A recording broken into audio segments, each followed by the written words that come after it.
I hit my number. $1.2 million, 4% withdrawal, $48,000 a year. I walked away from 15 years of work, a career I was good at, and a salary I'd spent a decade building. The spreadsheet said, "Go." So I went. And 3 months later, I was waking up at 3 a.m. to check Tokyo's market opening, not because I needed to, because I'd built a retirement on a perfect number. And somewhere underneath it, the structure was vibrating. This isn't a regret video. I don't wish I hadn't retired. What I wish is that I'd built this differently. Because there were 3 specific blind spots, things the math doesn't show you, that only became visible after I stopped working. And one of them nearly sent me back to a 9-to-5 before year 1 was over. The first few weeks were everything I'd imagined. I slept in. I cooked real meals. I read things I'd been putting off for years. No inbox. No performance reviews. No Sunday dread. And then a quiet, uncomfortable feeling started to settle in. I found myself checking the market, not because I needed to, but because I didn't know what else to do with my mornings.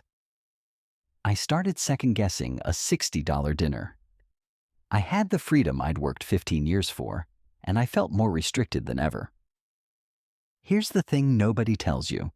Your relationship with money changes the second you stop earning it. When you're working, a 2% market dip is a buying opportunity. When you're retired, that same 2% dip feels like a leak in your life raft. The number on the screen was right, but the structure couldn't hold the weight of actual living. Here's a belief most people carry into early retirement. If the math works, the retirement works. And connected to that, hitting your FI number automatically flips a switch in your brain from anxiety to peace. I believed both of those things. They're not wrong, but they're dangerously incomplete. My projections were solid. My savings rate had been aggressive. I'd run the simulations. I'd stress-tested the portfolio. What I hadn't done was design the structure of withdrawal, how I'd actually behave with the money once I was living from it instead of building it. The math was right. The structure wasn't. There were 3 things I misjudged. One of them I could have caught before I retired. One didn't fully surface until month 6. And one of them I didn't understand until almost a year in. The first thing I'd rebuild is spending flexibility. I had a withdrawal plan of my retirement. $1.2 million portfolio, 4% of my retirement. $1.2 million portfolio, 4% withdrawal, $48,000 a year. It looks like a straight line to freedom. Now look at my actual year 1. A flat market, a 15% jump in healthcare premiums, an HVAC system that died in August, a family emergency that required a cross-country flight, what I call the freedom tax, the gap between what early retirement costs on paper and what it costs in real life. I was withdrawing from a portfolio that was also being hit by a flat market. That's the sequence of returns risk. It's a dry term until it's your grocery money. The fix isn't complicated. A flexible withdrawal approach, where you pull slightly less in down years and slightly more in strong ones, has historically provided more stability than a rigid fixed-rate strategy. It's commonly referenced in withdrawal research, though results vary by individual circumstances. The point isn't the percentage. The point is the architecture. A retirement that can breathe is more resilient than one optimized for a single scenario. If I could go back, I wouldn't just aim for a number.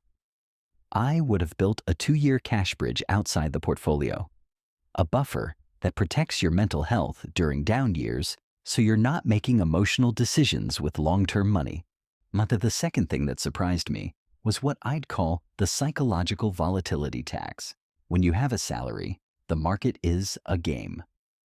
When you don't, the market is your boss. And he's a moody boss who doesn't explain himself and doesn't care about your plans. I realized that my risk tolerance on a questionnaire was significantly higher than my risk tolerance in a quiet house on a Tuesday morning. Those are two completely different numbers, and nobody asks you for the second one. Mandakai would have traded a slightly later retirement date for a more flexible withdrawal architecture. Instead of a fixed 4%, I should have built a guardrail system, a pre-planned floor for lean years, and room to spend more when conditions were good. Structure creates the permission to enjoy your money. Without it, you're just a highly paid accountant for your own hoard. Which brings me to something the FIRE community doesn't talk about enough. Everyone tells you to lower your expenses to retire faster. Lean FIRE. Optimize aggressively. Cut everything that doesn't spark joy and get out early. I'm going to argue that is the most dangerous thing you can do for your long-term financial success. When you retire on a lean budget, you have zero structural flexibility, no room to pivot. If inflation spikes, if a black swan event hits, if healthcare costs jump, you have no fat to cut. You only have a lifestyle to destroy. Retiring 2 years later with a genuine flexibility buffer provides more freedom than retiring as early as possible on a prayer. That's not a conservative argument against early retirement. It's an argument for building something durable instead of something just barely sufficient. Now the third thing, the one that didn't hit me until month 8. This is where most early retirees underestimate risk, and it has nothing to do with their portfolio. Work provides what I now think of as a social skeleton. It holds you up. It gives your week a shape. It provides proximity to other people, shared problems, a sense of contributing to something external. When you remove it, you don't just get freedom. You get a form of social weightlessness that can feel a lot like isolation. Most high achievers who retire early are running away from stress. Very few have thought carefully about what they're running toward. I hadn't. I had prepared financially for years. I had done almost nothing to prepare psychologically. I didn't expect to miss the structure. I'd been dreaming about leaving for years. But there's a difference between disliking your job and being ready to lose the shape it gave your life. The calendar was empty, and so slowly was the sense of purpose. If your entire identity is the person who saves money, who are you when the saving stops? I would have spent the 6 months before retirement actively building a structure. Routines, projects, community. A reason to move intentionally through each week. Instead, I built a portfolio and walked into a formless day without a map. And alongside the psychological gap came 2 technical gaps I hadn't fully solved either. The first was tax sequencing. Most people optimize for accumulation, maximizing tax-advantaged contributions, growing the portfolio efficiently. Fewer people design a drawdown sequence, which accounts to pull from first in what order to minimize tax drag over a multi-decade retirement. Pulling from the wrong bucket in year 2 can cost tens of thousands in unnecessary capital gains over a decade. Tax situations vary significantly, and this is worth working through with a qualified tax professional before you retire, not after. The second was healthcare. Before retirement, healthcare is often employer subsidized.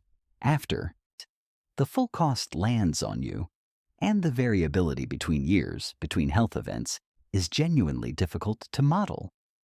I had a number in my head. The real number was higher. Budget conservatively. Build a separate buffer if you can. Here's the reframe that changed how I thought about all of this. Retirement is not a milestone. It's a structure that must withstand decades of volatility, financial, physical, psychological, social. The goal isn't to reach it. The goal is to build something durable enough to live inside. I've since moved to a variable percentage withdrawal model, not a fixed rule, but a system with a floor and a ceiling that adjusts based on conditions. It's not about will the money last. Mathematically, with a diversified portfolio, historically, that has worked in many scenarios. The real question is, will you last? Will your behavior hold up under pressure? Will the structure support you when the market turns red? When the Tuesday afternoons feel formless, when the freedom you earned starts to feel heavy. Structure is what allows you to watch a 10% market correction and go play 18 holes without checking your balance at the ninth green. If I were starting today, I wouldn't rush to the exit. I'd build withdrawal flexibility before I needed it. I'd practice watching downturns psychologically before I lost my employment income as a cushion. I'd spend 6 months building the routines, relationships, and projects that replace the default framework of work. With the same rigor, I'd spent years building the portfolio. And I'd remind myself that the number that gets you there is only half the work.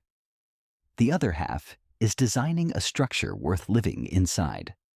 Early retirement isn't about escape. It's about sustainable autonomy. Freedom isn't the absence of work. It's the presence of choice. Just make sure you've built a foundation strong enough to handle the weight of that choice. If you're wondering how the 4% rule actually feels when the market turns red, the next video breaks down the specific math of navigating your first major correction in early retirement. Worth watching before you finalize any numbers. Take care of the structure. The freedom follows.